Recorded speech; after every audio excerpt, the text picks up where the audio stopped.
জাতিসংঘে বাংলাদেশের অন্তর্বর্তী সরকারের প্রধান উপদেষ্টা নোবেলজয়ী অধ্যাপক ডক্টর মোহাম্মদ ইউনূসের অপেক্ষায় বিশ্ব নেতারা।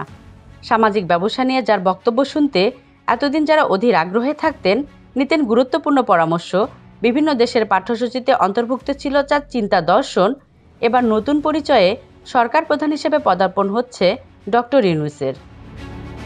অন্তর্বর্তী সরকারের প্রধান হিসাবে জাতিসংঘে বিশ্ব মোড়লদের তিনি শোনাবেন নতুন বাংলাদেশ, ছাত্র জনতার গণ অভ্যুত্থানের বীরত্বগাথা।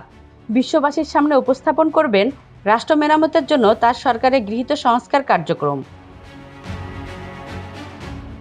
জাতিসংঘের ৭৯তম অধিবেশনে যোগ দিতে ডক্টর ইউনূস নিউ ইয়র্কে পা রাখছেন ২৩শে সেপ্টেম্বর বিকালে।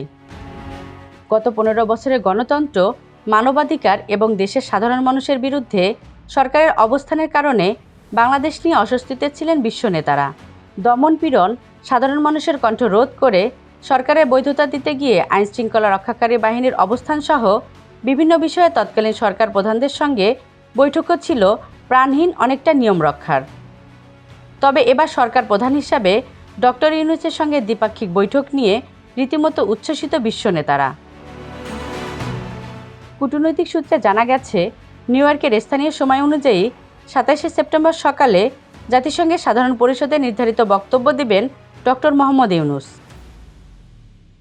প্রধান উপদেষ্টা সফরসঙ্গী হিসেবে নিউ ইয়র্কে যাবেন পররাষ্ট্র উপদেষ্টা তৌহিদি হোসেন এবং বিদ্যুৎ, জ্বালানি ও খনিজ সম্পদ, সড়ক পরিবহন ও সেতু এবং রেলপথ মন্ত্রণালয়ের উপদেষ্টা মোহাম্মদ ফাউজুল কবির খান। তার সফরসঙ্গীদের দল হবে ছোট আকারের। বাংলাদেশের ইতিহাসে এত অল্প সংখ্যক প্রতিনিধি দল নিয়ে কোনো সরকার প্রধান জাতিসংঘে যাননি।